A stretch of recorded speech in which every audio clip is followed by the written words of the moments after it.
This is an alien spacecraft that crashed in the desert some years ago. We recovered it. Now our goal is to figure out how it works. We've been studying it for some time. Now we'll go on a remote video tour inside the craft. Our robotic camera is providing a remote video feed from the spacecraft housed at Hangar 18. As you can see, this is quite an enterprise. This is your first peek inside this alien vessel. Clearly, this is the main gallery, but it's not safe for humans to go inside just yet. We believe this is the sick bay.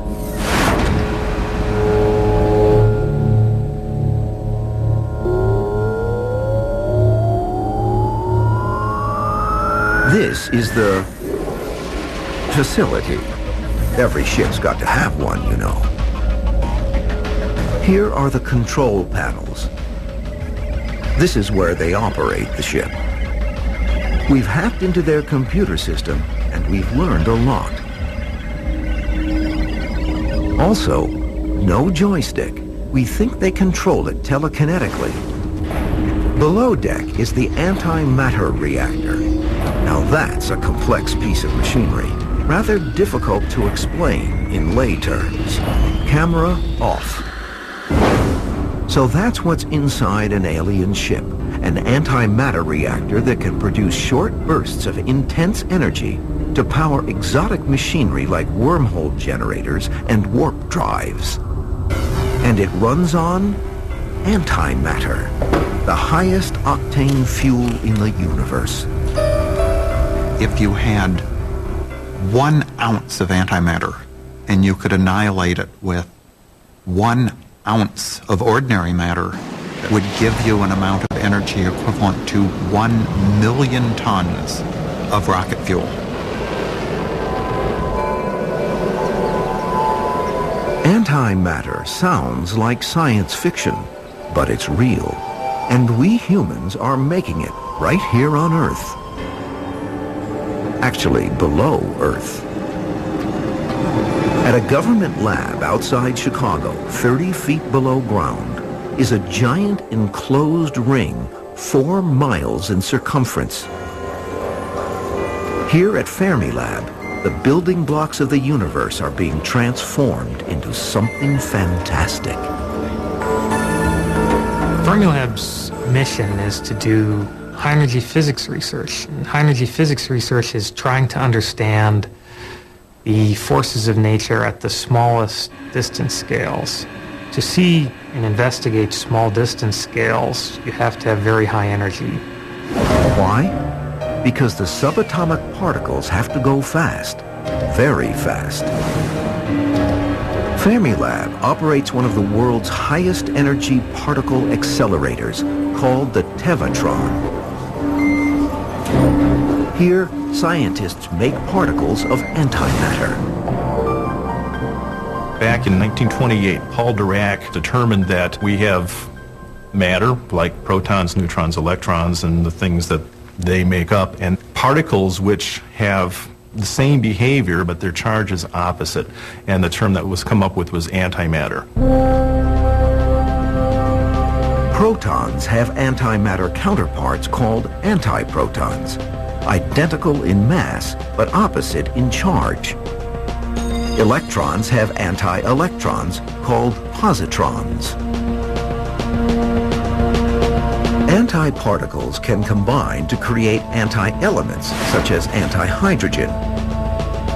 Theoretically, any element can have an anti-element counterpart. In 1932, Carl Anderson was the first person to detect the existence of anti-electrons or positrons from cosmic rays. And then many years later, in 1955, Emilio Segre and his collaborators at the Lawrence Berkeley Laboratory in California created the first beam of antiprotons by using a beam of protons striking a copper target, and they detected for the first time antiprotons. Those were the first proofs of the existence of antimatter. Quantum physics predicted the existence of antimatter, but until 1955, scientists couldn't make any. It seems the universe is filled with matter and very little antimatter.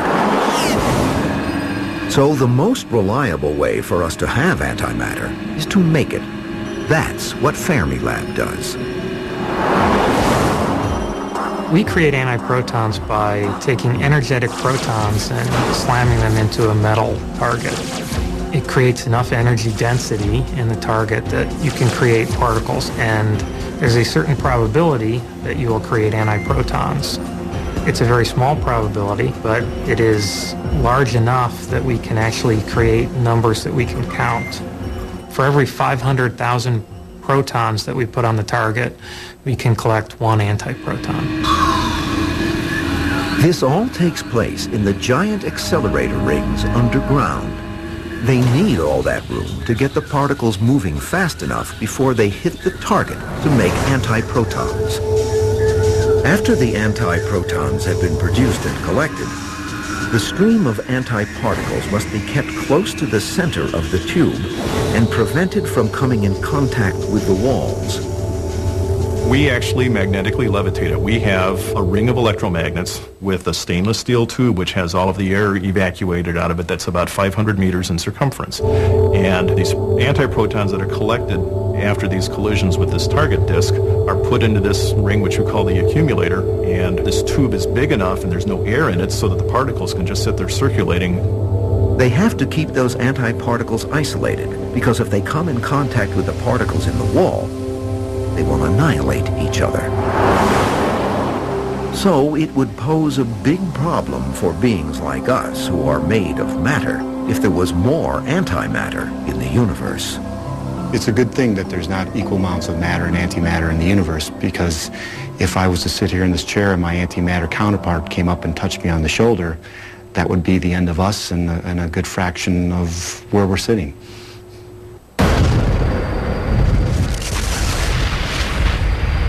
Matter and antimatter combine in a virtually perfect conversion of matter to energy. In other words, 100% of the matter and the antimatter become energy. Even in the best fusion reaction, perhaps 2% of matter becomes energy. Antimatter is really the perfect form of energy storage because you get all of the energy out of the matter and the antimatter if you can make them annihilate. And that's a tremendous amount of energy. But a tremendous amount of energy is exactly what we need if we're going to power an interstellar spacecraft. So what about using that tremendous potential for fuel? Suppose you had 1 pennyweight of antimatter. That's 1/10 of an ounce of antimatter. The amount of energy in that 1 penny worth of antimatter would be enough to launch the space shuttle 60 times. So what's the miles per gallon conversion on something like that? If you had antimatter gasoline, you'd be able to travel 40 billion miles per gallon, and that's not even fixing your car up. Great mileage, except that our nearest star neighbor after the Sun is in the Alpha Centauri star system 4 light years away. That's roughly 500 gallons, or 30 tanks full, to travel to Alpha Centauri. We humans will have to crank up the antimatter assembly line if we want to take a trip like that. Although Fermilab has been making antimatter for over 30 years, they've barely got any.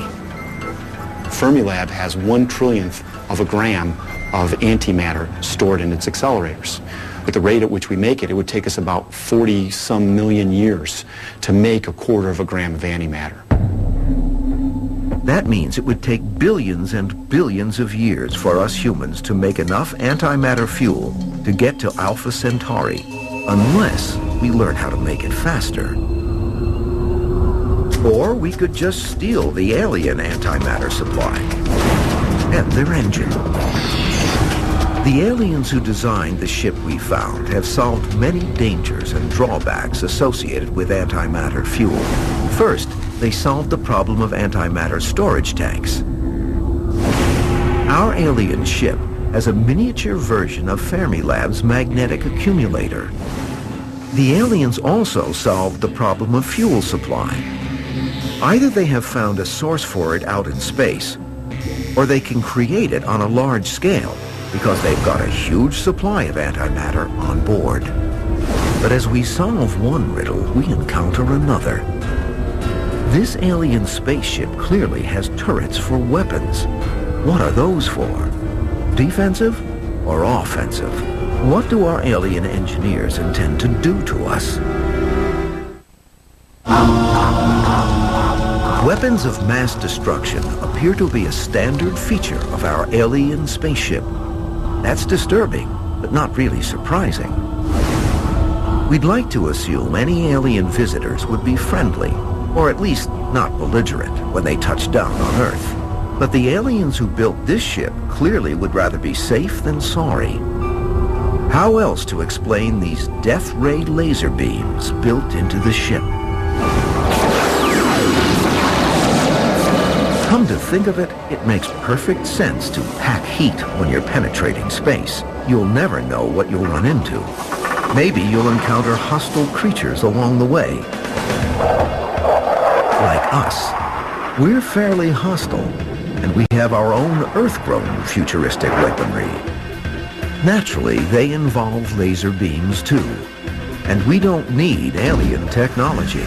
The U.S. military is working on several directed energy weapons.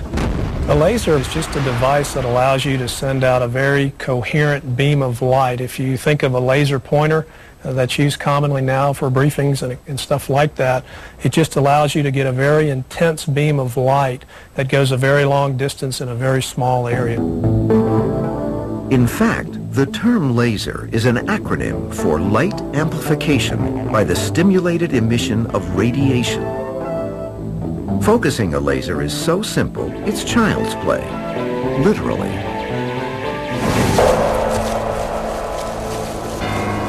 If you recall when you were a kid, you probably had a magnifying glass, and you used to use the sun to put a beam of light on a leaf or maybe even a bug, and you could create a lot of heat. That's what you basically do with a laser. You focus that beam of light on something that you'd like to damage or destroy, and you hold it in place long enough to heat it up and damage it or destroy it. Lasers make excellent weapons for two reasons. One, laser beams travel at the speed of light, since that's what lasers are, light. Two, they can be aimed and focused with incredible precision. Not a lot of collateral damage with a laser beam. The first laser was actually a maser developed in the mid-1950s. It didn't use visible light, but instead harnessed microwaves and ammonia gas to create a beam. But by the late 1950s, optical lasers were created, and today they're everywhere. Lasers are used in CD players, they're in dental drills, you use lasers in measuring devices. Lasers are everywhere pretty much. Lasers can differ by wavelength or power. Less than a watt of electricity powers most commercial lasers. Military lasers are stronger. At the Laser Effects Facility at Kirtland Air Force Base in New Mexico, they can be much stronger. They have to be. Their mission is to blow things up, or at least fry them. Exo 1, laser on in 5.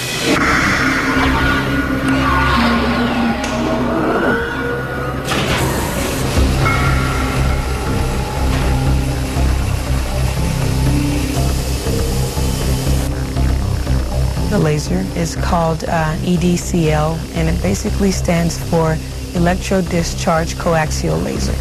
It's a carbon dioxide laser, but we use 3 different gases to facilitate making the laser beam.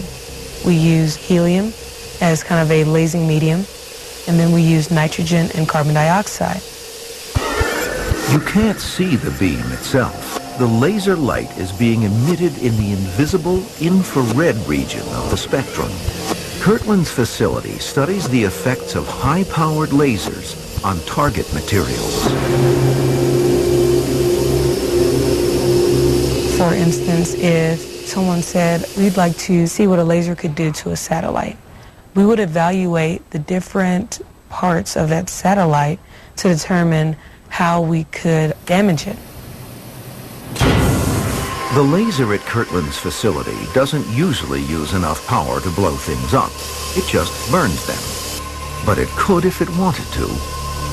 It depends on how much power that you put onto the target. You can make a very small sized shot, put tons and tons of power into it, and you're going to have a higher heating rate on that target. But this is just a relatively small laboratory laser. The U.S. Air Force is working on a far larger and more powerful laser weapon, and it flies. The airborne laser is a 747 airplane. It's a jumbo jet that we put a very sophisticated optical system in the aircraft, a battle management or command and control system, and high energy lasers in the back of that. So think of an airborne laser as a jumbo jet that has a beam of light that comes out the nose of the airplane that can be directed onto a boosting ballistic missile to destroy it. The airborne laser began as an Air Force program to shoot down short-range missiles. In 2001, it became part of the Missile Defense Program with the goal of destroying medium and even intercontinental ballistic missiles.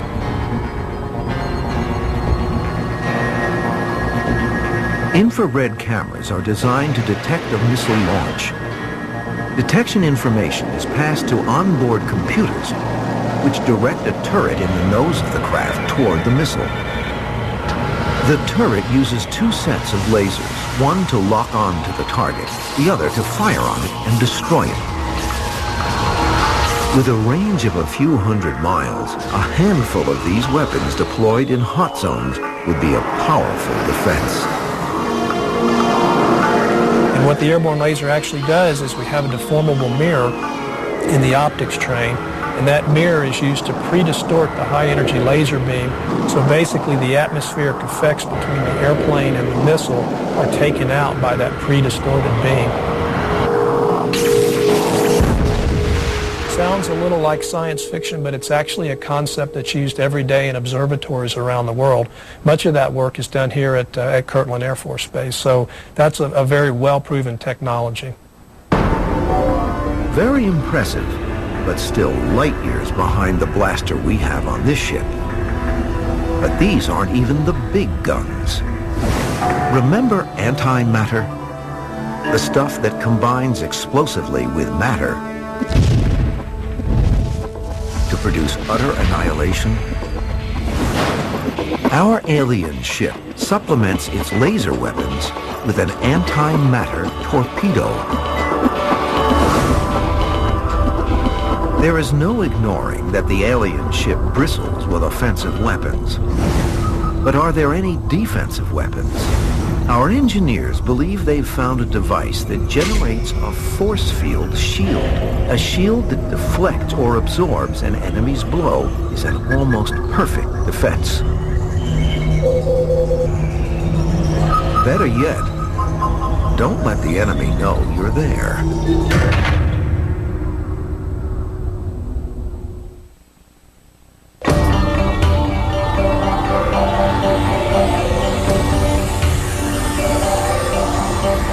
One of the first things to keep in mind when you're walking around an alien spaceship full of exotic options and controls is to be very careful. Someone accidentally presses the invisibility shield button and wham! Many witnesses will report seeing the craft as clear as a truck on the street in broad daylight, and as it's flying away, or even as it's approaching, suddenly it's just not there. They wink, they blink, they pinch themselves. It's gone. It could be that the ship's instantaneous acceleration just made it look like the craft disappeared, but not ours. Among the defense mechanisms on our alien spaceship is a cloaking device, perfect for sneaking out of dangerous situations.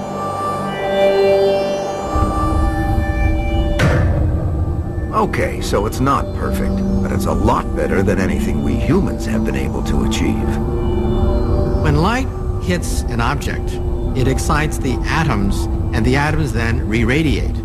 If you want invisibility, that requires controlling the atomic structure of the atom itself. No one knows how to do that. In fact, some of our fellow Earthlings further down on the evolutionary scale seem to do a better job of disappearing on command than we do. There are animals which can change their coloration depending on the background they're up against. Chameleons are, of course, very well known. There's some flatfish that can do this also, tiny freshwater sole, which have both eyes on the same side of their head. But if you put them on a bottom which has got any particular pattern, they'll realign their coloration to match that. The flounder performs its disappearing act thanks to chromatophores, special cells containing pigment granules that enable the organism to change color. A really striking experiment, somebody tried putting these things on top of a square checkerboard type pattern. And they couldn't match it exactly, but they came real close. The edges of the black squares were somewhat rough, the spacing was correct, and they were approximately square. Camouflage isn't the same as invisibility, but it could achieve the same result. If you electrify a piece of cloth and put sensors in the system so that it can, in effect, see, you could presumably change the cloth coloring to match the background in an active way, if you had a little computer to do it. Invisibility is a nice option. The alien ship also has a force field among its defenses. The force field generator is even capable of repelling laser weapons.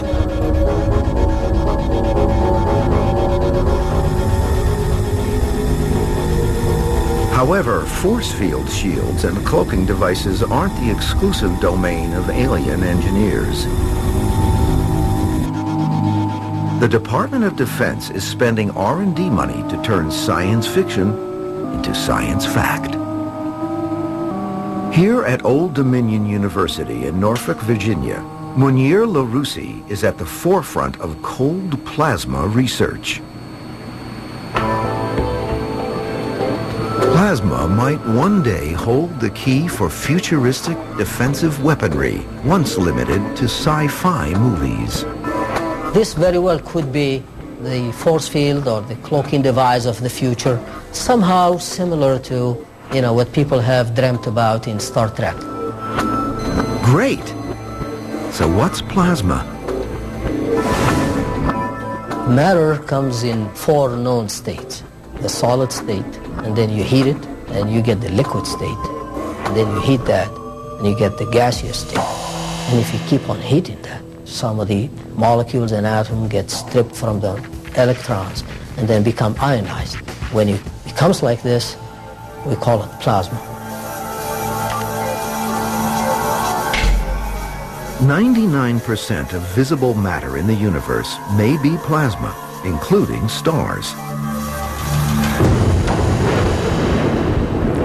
And it comes in natural and man-made varieties. In nature, when you have a storm and you get lightning, that light you see that comes from the plasma, that's air breaking down because of the high voltages between the cloud and the ground. It's man-made in neon lights and fluorescent lights. Inside of those, the gas is broken down into the state of plasma. Dr. LaRusi's device generates a plasma plume by applying voltage between 2 disc-shaped electrodes in the presence of helium gas. The U.S. Air Force provides some of the funding to Dr. LaRusi. Their hope is that someday, cold plasma devices can act like the fabled cloaking devices and force field shields on TV and in the movies. We are trying also to apply plasma in a different kind of setting, so the plasma can play a role of a shield or of a mirror to bounce off electromagnetic waves. Instead of having a really solid material that is there, when the plasma is switched off, there is nothing. Then you switch on the plasma, and then the plasma will act as a mirror that you can bounce electromagnetic waves from. LaRusse hasn't quite used plasma as a protective shield, but he's working on it. Depending on the density of the plasma, it could absorb certain electromagnetic waves, such as radar. Then nothing bounces back, and the radar thinks there is nothing out there. That's a stealth use of plasma. In essence, you've created a cloaking device invisible to radar. Another use would involve embedding electrodes into the skin of the craft, which could instantly generate a protective plasma shield that absorbs microwave energy. We know how to make the plasma. However, to take it one step further and to get it to actually play the role that you want it to play as a protective shield or protective skin is feasible, but there is a lot of technical and scientific issues that need to be tackled. It's going to be a while before our scientists on Earth can build a proper cloaking device. But this alien ship might help speed development. The saucer has everything: laser weapons, cloaking devices, and plasma force field shields. It's almost like the aliens watched our old sci-fi movies and TV shows before they built this ship. If that's what they did, if they copped some of their best gadgetry from our human imaginations, there just might be the greatest spaceship option imaginable: a teletransporter.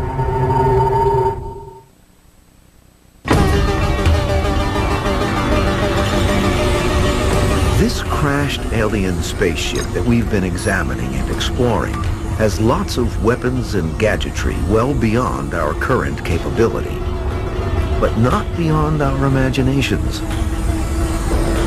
Many of the options we've found on this new model spaceship are ones we humans have already conceived of, in science and in science fiction. It's interesting to think about the connection between science fiction and science. I think the point is that there's this relationship between the two. They both spur the imagination. And not often, but sometimes you actually come up with the same solution in science fiction and science. But it's really provoking the imagination that is what caused me to be a scientist.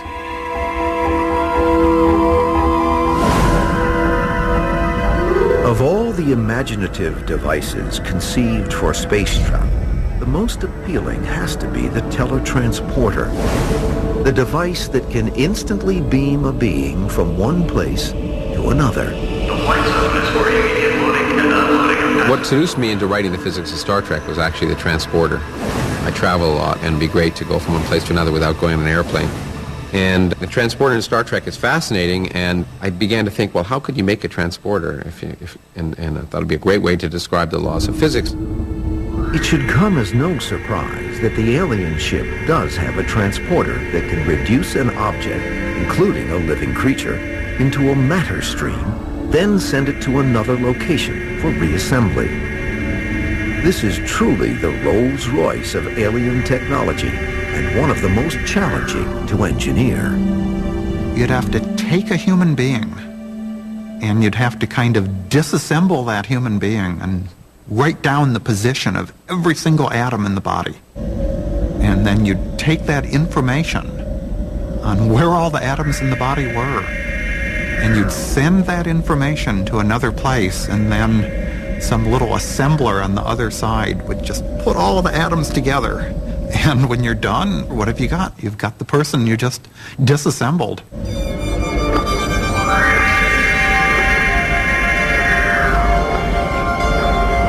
But what if there are glitches?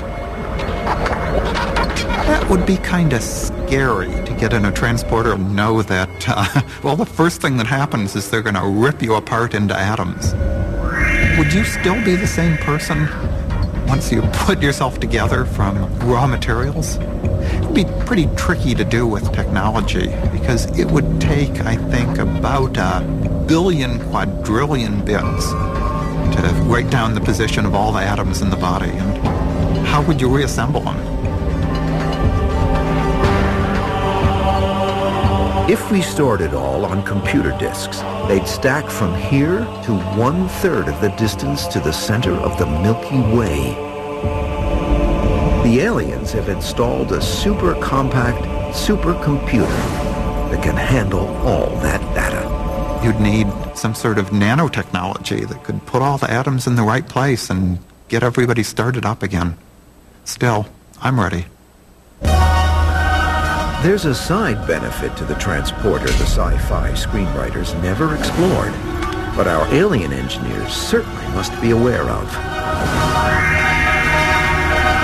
If you can pull apart something into a pile of atoms, then reassemble it somewhere else, then you must be able to take any pile of atoms and reassemble them the same way.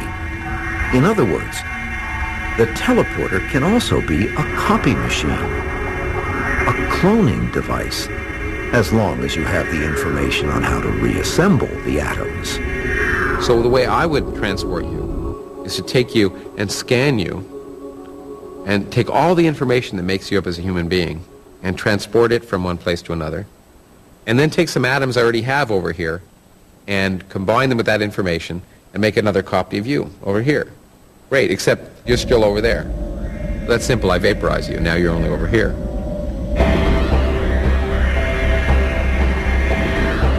So the transporter is not just a good defensive weapon, cleanly beaming aliens out of dangerous situations.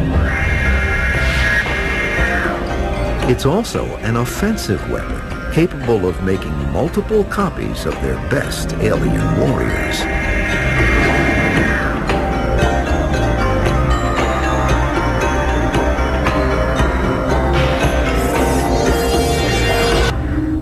Again and again, the most bizarre things we humans can imagine are standard features of the alien ship.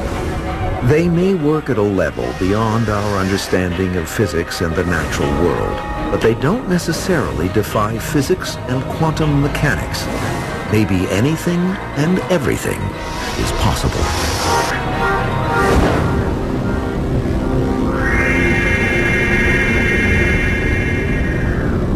I always like to keep in mind the one proverb that you sort of go by, and that is, you should always keep an open mind, but not so open that your brains fall out. By studying the craft, our engineers can tell us how it works, but there's still one big mystery. Where did it come from?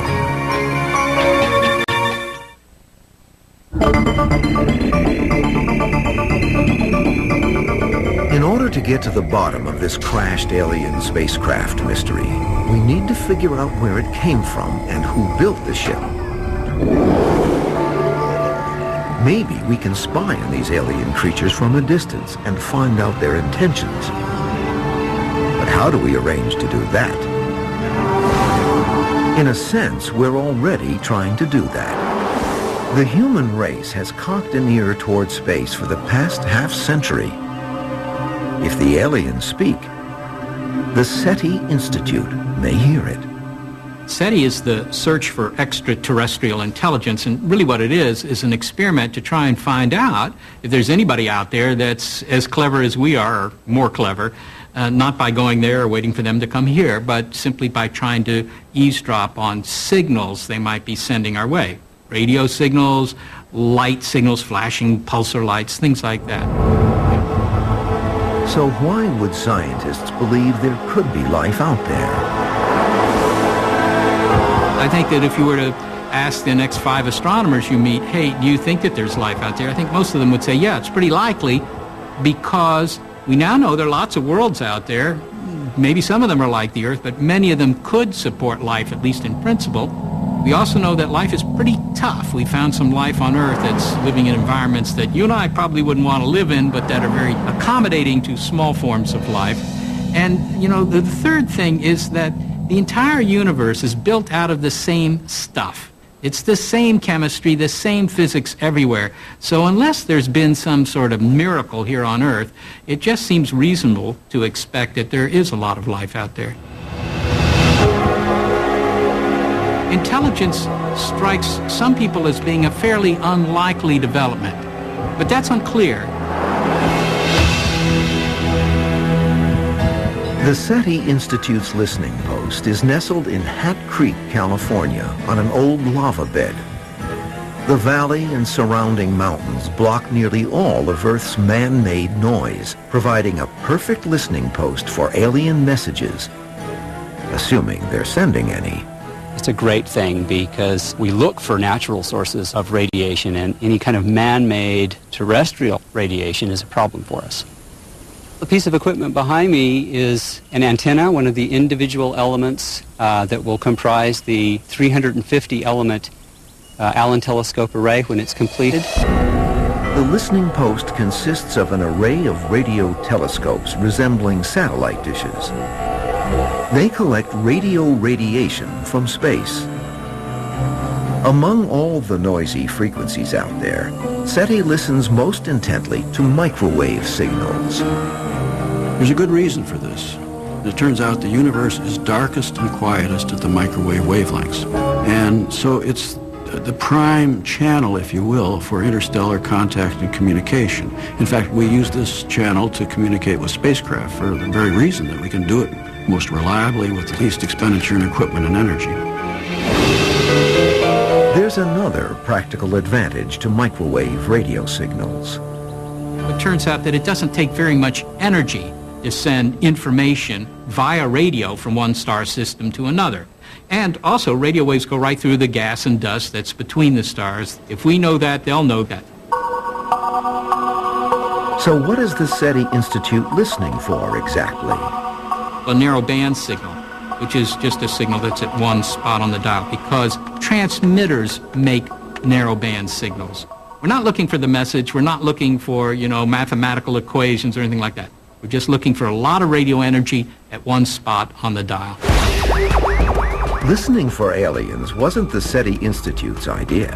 Inventor Nikola Tesla first searched for extraterrestrial radio signals in the 1890s. Soon followed by Guglielmo Marconi. Both thought they heard something. And indeed they did. Something that sounded very intelligent in its nature, a sort of chirping sound coming in the radios. It turns out that this was a natural phenomenon, energetic particles moving in the magnetic field of the Earth. But it wasn't until the late 1950s that developments in radio telescopes and receivers allowed us to listen carefully to the stars. And astronomer Frank Drake was one of the first scientists with his ear lifted to the heavens. In the late 50s, I constructed the first system and carried out the first search of this kind at the National Radio Astronomy Observatory in Green Bank, West Virginia.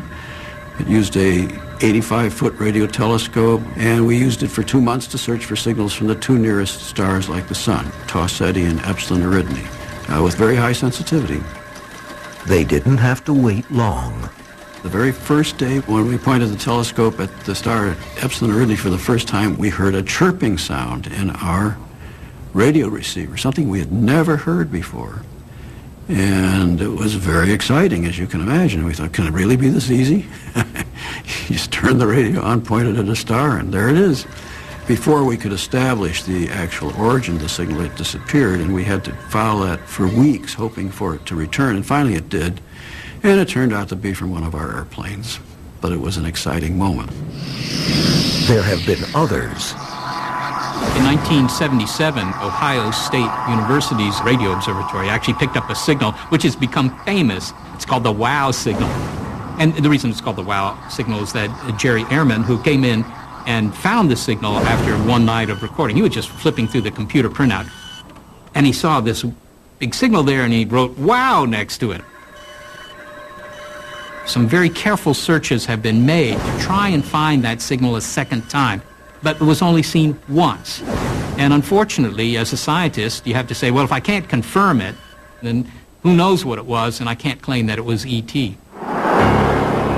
So far, no credible alien transmission has been received in any SETI search.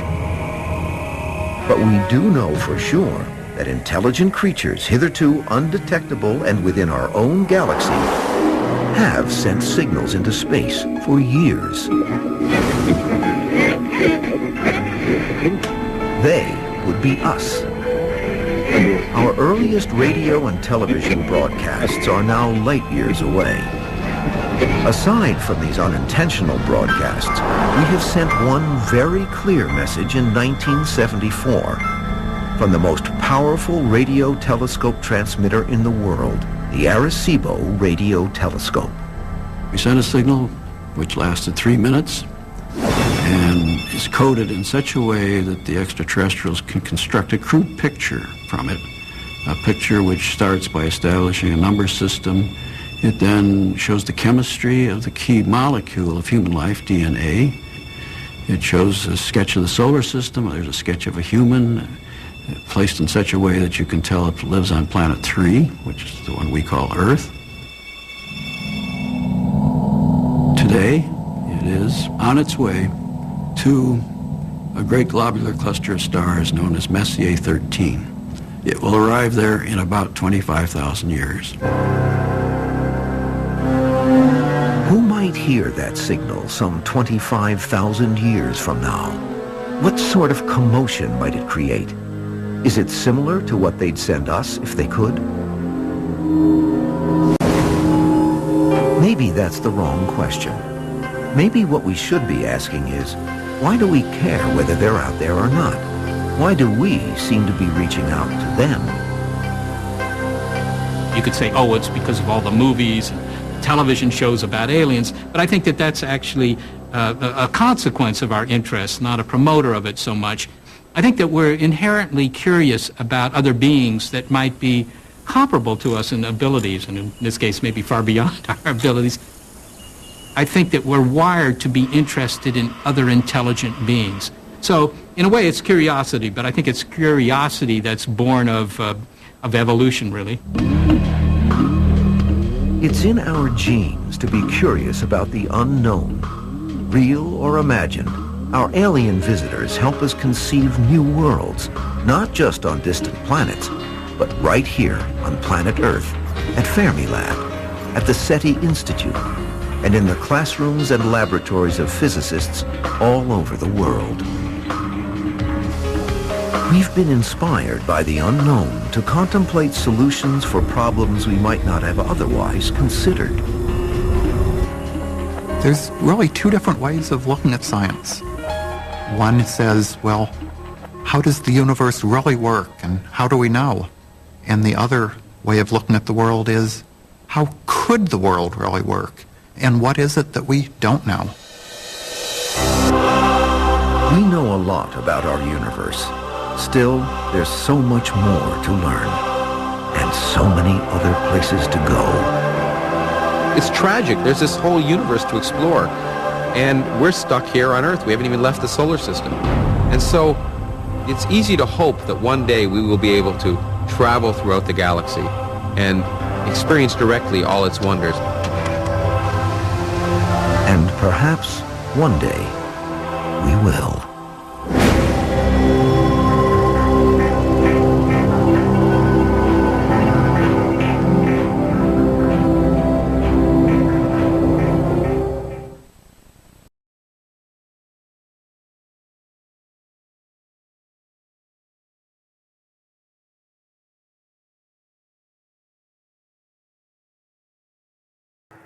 When I began to gather myself together, I had met by this time other people who had had similar experiences. I began to ask myself, what did they want from me? I speculated about whether or not what seemed like a psychic attack could have been warnings. I have remembered more and more not only the vision of the apocalypse, but other warnings and consistent warnings, not only to me, but across the whole community of people who have had this experience. A lot of them get the same warnings, that we're in trouble, that our environment is in trouble. So I'm not alone in that. And that has become really a central feature of my current life.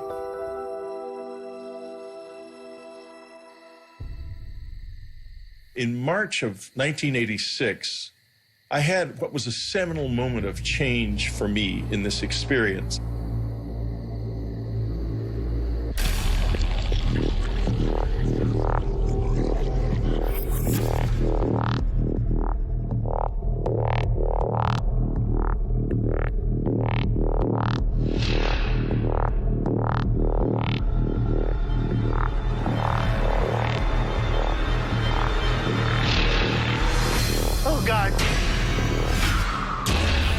After it became clear to them that I was trying to engage with them, they began to respond in various ways.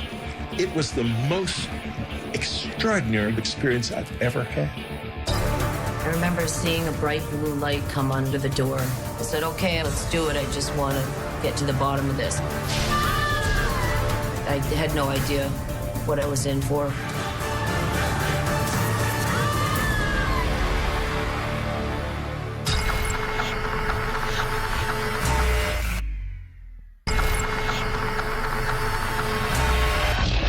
In March of 1986, I had what was a seminal moment of change for me in this experience.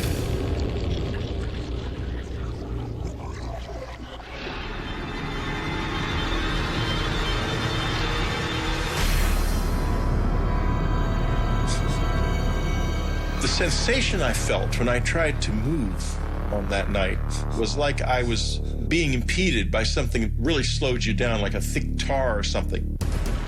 When they are there, you have a feeling that is almost impossible to describe.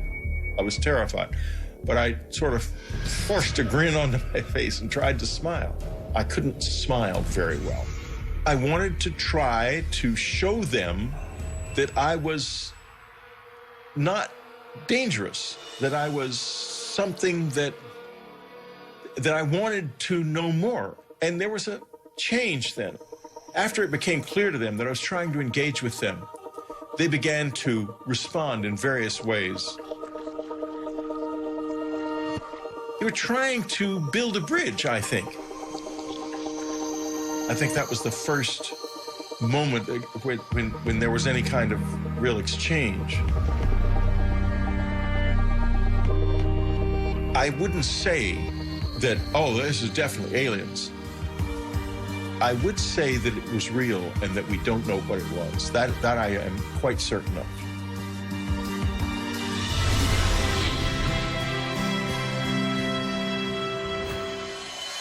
The public reaction to my book Communion was very complex. Literally, as soon as the book was published, letters that week, literally the week of publication, letters started coming. You got more letters. We had well over 200,000 letters over the years. We probably had closer to 500,000 over the years. I don't know what to say to them anymore. I don't have all the answers. Maybe just understanding the questions is enough.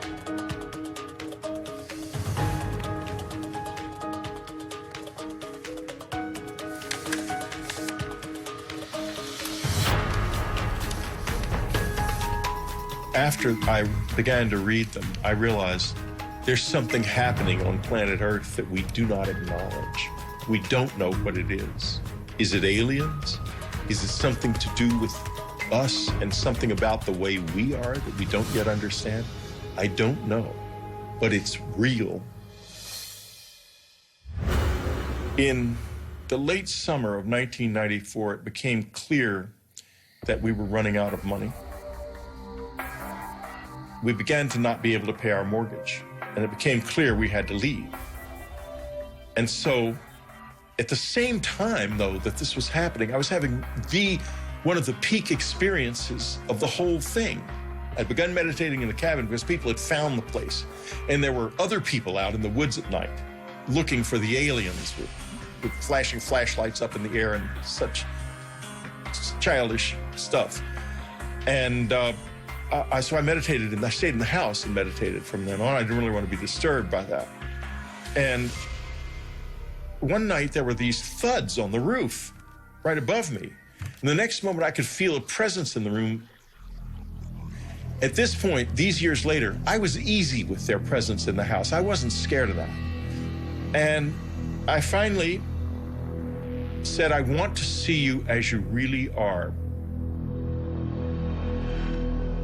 And I didn't see anything. And so I said, well, this is it. I'm leaving this room now, and I'm leaving it forever. I will never return to it, because tomorrow we leave, and we're leaving forever.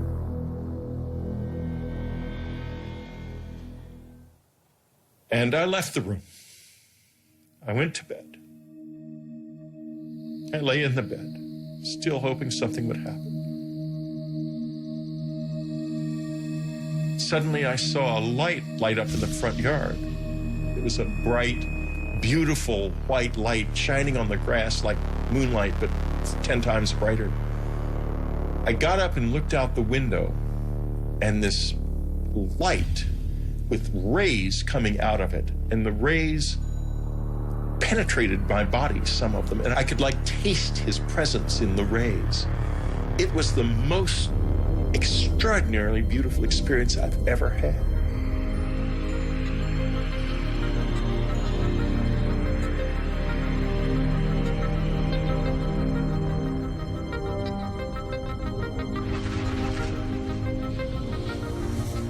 The next morning, we left the cabin, and the experiences have never been like that since then.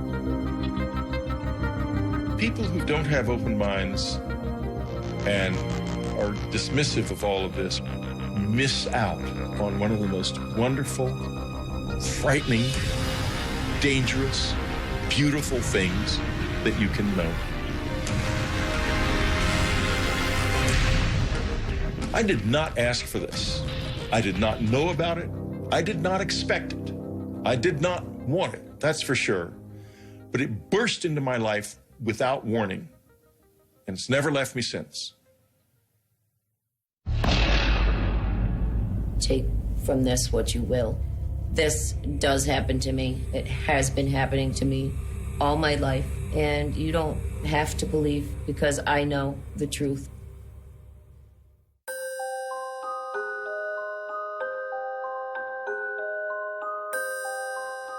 My earliest memories of being abducted by aliens were when I was very young, 5, 6 years old.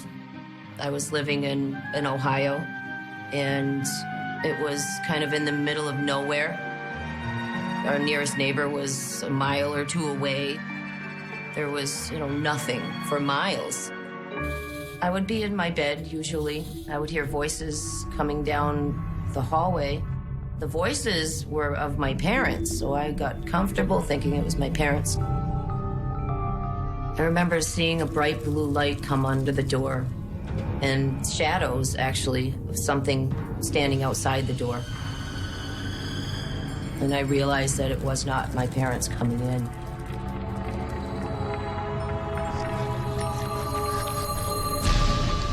When they got close, I'd see those black almond-shaped eyes just staring right at me. Emotionless eyes just looking at me. And they would extend their hand, and I would grab it as if I was really comfortable with them and had done this many times before. And they often would let me take my favorite stuffed animal with me. As a child, I didn't realize that these beings didn't visit everybody at night. I thought when people went to bed, the bald men would come for everybody, and it was just a normal thing.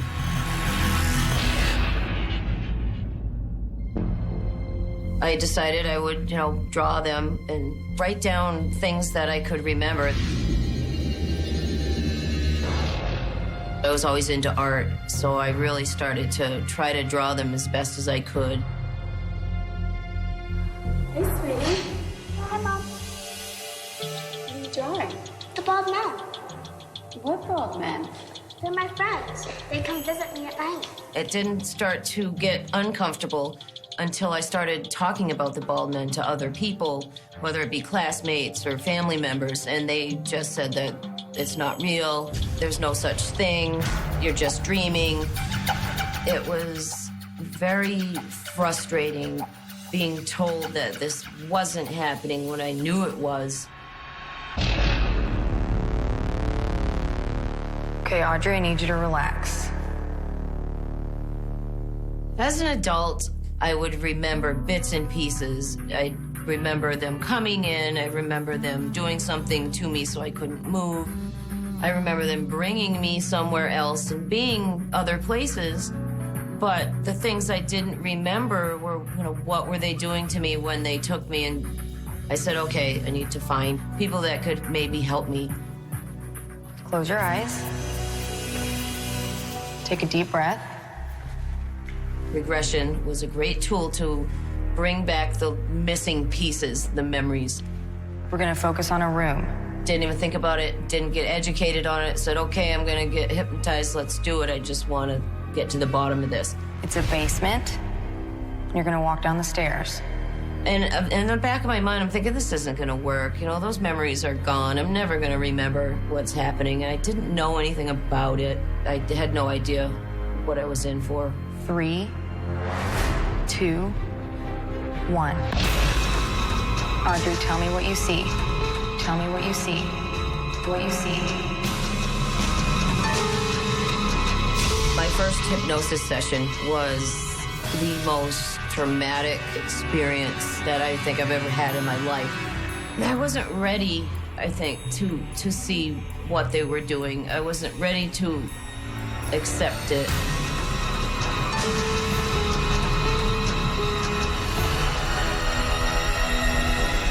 The bald men were just terrifying to look at. The people that wanted to help me, they did this wonderful hypnosis session. They got all this, detailed accounts of what's going on, and this was great stuff. But I never came back for a long time. I just left. I didn't want to think about it. They gave me a copy of the tape. I never listened to it to this day. I try to forget. And I just ran from it for a long time. I started to live in denial that it was even happening until they came for me. I was just getting ready to go to bed.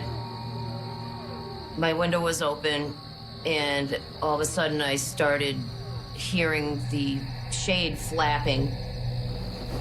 And so I was sitting there, and I had the feeling that they were coming.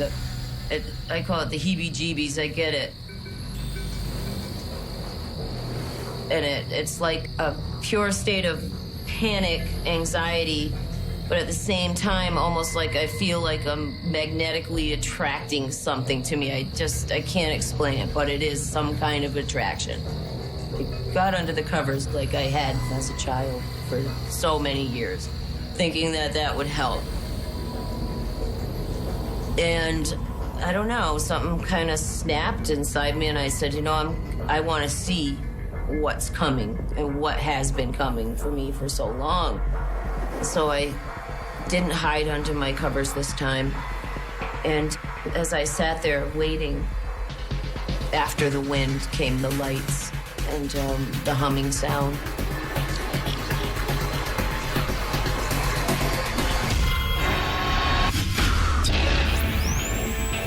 I woke up at a time I wasn't supposed to wake up. As I grabbed him, I heard, "Watch out for the mother."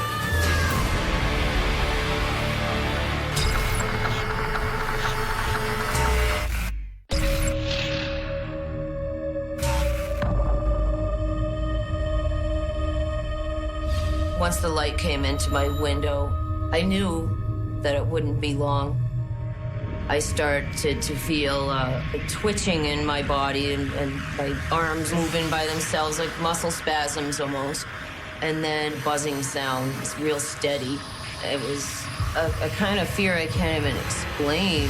Total confusion, anger, what are they doing? And then, of course, why? Why?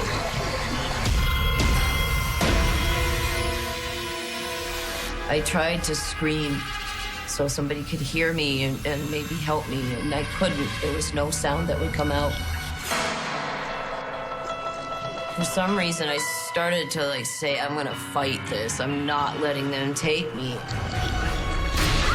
As I grabbed him, I heard in my head, "Watch out for the mother." And then I let go. I felt something stick me, and it was a burning sensation instantly, to a point where if I moved any muscle, it was like my whole body was on fire. It's weird because they kind of position you the way they want, almost like they can do it with their mind. Once you can't move, they can move you.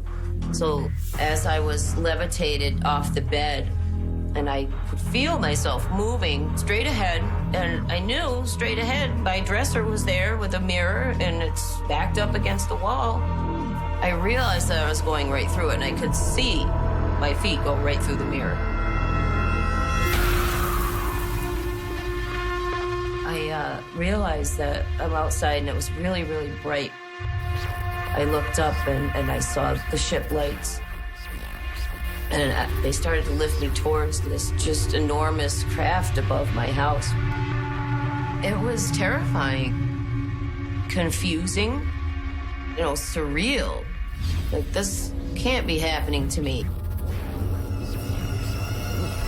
And I went close to the ship.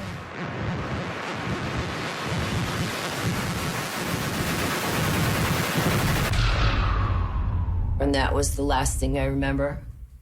And then I just blacked out.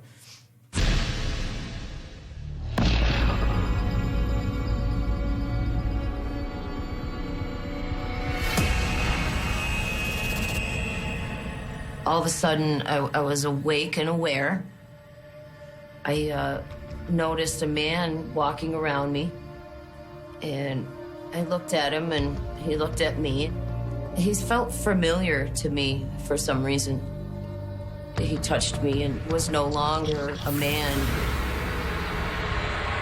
At this point, I asked it, and when I say asked, it's completely telepathic, and you somehow know who it's coming from, and even if there's a group of them. Finally, I asked, after all these years, why are you doing this to me? And he said that they were working on altering my DNA. When he was talking to me, he actually cared. And that was a feeling that was really confusing because, of course, if you care, why do you abuse me? If you care, why are you doing this? But then I got to ask him, and he said what he was doing. This was like a breakthrough. I got to talk to him, and it's been years. It's almost like that first question that I got to ask was just the beginning. There was a machine. It was strange looking, but I knew it was some kind of a clock. And it was counting backwards. I heard the words war, and then just blacked out completely. And that's all I remember until, I woke up at some point. I don't know how long it was, but I regained consciousness. I'm still on the table. And they're doing something to me. They had a machine that actually physically came and removed my eye. And when they pulled the eye out, I noticed that there was something coming to where my eye had been into the socket. This big, long needle, they put it into the eye socket, did something.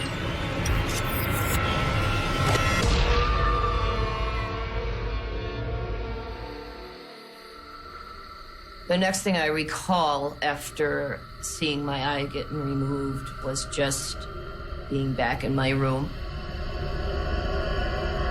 The whole time I'm coming out of whatever they do to me, I would remember bits and pieces. I scrambled to my journal and I wrote down what I remembered. I don't usually even look at my journal because it does tend to bring back a lot of the fear and the emotions. And, sometimes it's meant to be forgotten for good reason. Years later, I started to have physical problems from it and actually had to, undergo various surgeries because of unexplained scarring in my tubes and ovaries and uterus. There was just, you know, the doctors didn't know what it was from. There's just scarring in there. I never told the doctors what I knew it was from. It's not something that you can say, all right, hey doc, you know, this is what's going on, especially back then.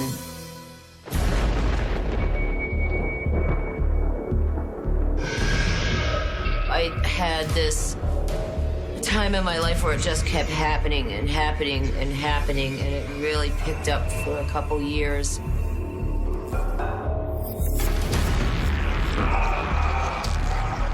This encounter started as it always does. When I woke up, there was one of the Greys standing at the foot of my bed, and I saw him there, and then just blacked out completely.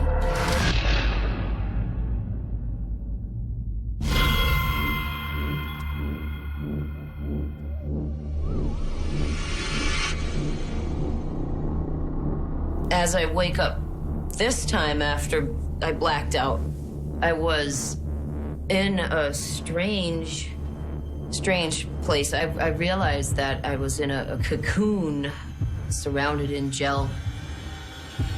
I started to panic.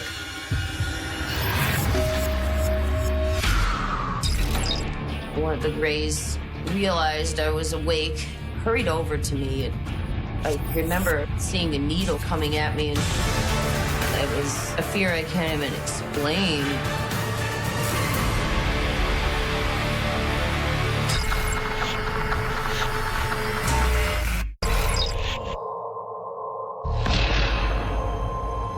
I realized that I was in a cocoon surrounded in gel.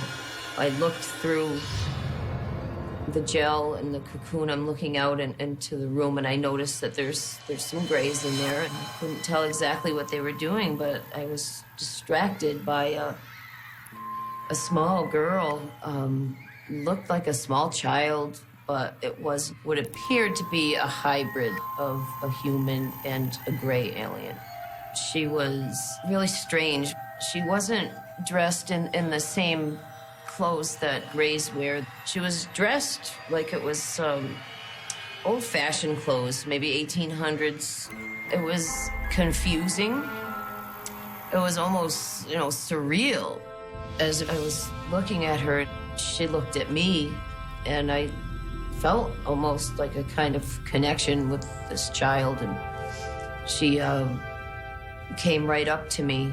It was not just an interest, it was a connection, like a deep connection, and it felt a familiarity with her.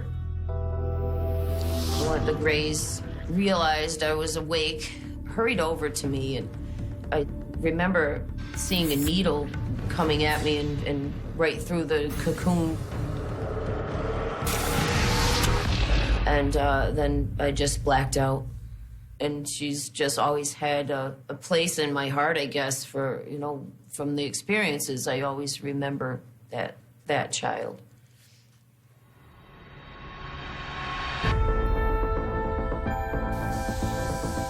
It's like they're preparing us for something that's going to happen in the future to mankind. It's a preparation of sort. There's areas of the brain that we all know we don't use.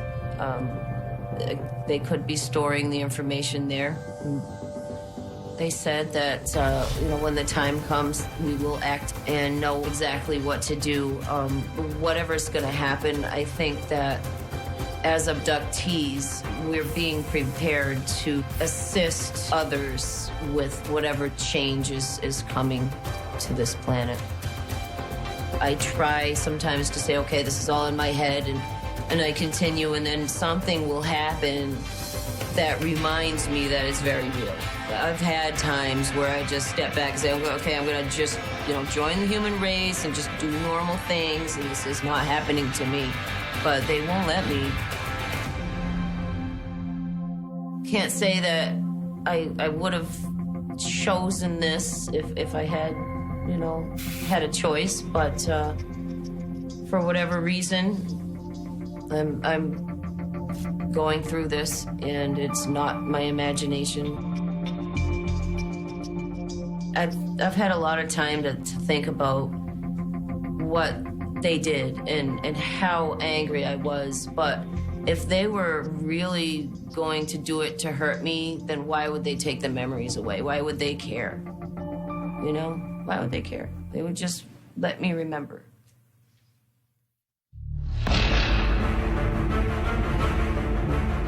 I think that literally everybody is afraid of this. I think it happens to far more people than remember it at all. I see it as a part of the human experience that we cannot acknowledge. Most skeptics and people that don't believe are probably the ones that believe the most. People are eager to reject the things I've written about. And they are so scared of it that they have to put it out there that it's not happening. But when they look up in space at night, I think they really know that there's not a chance that we're the only species here in this universe. And it's an unknown that every single one of us senses is there. And I know that the population of people are being able to start talking about it. It's like there's a worldwide awakening happening right now. That there is something happening on this earth to human beings that is powerful and real, and that we either don't or can't acknowledge, even to this day. If you don't believe now, then just wait a little while, because the proof is coming.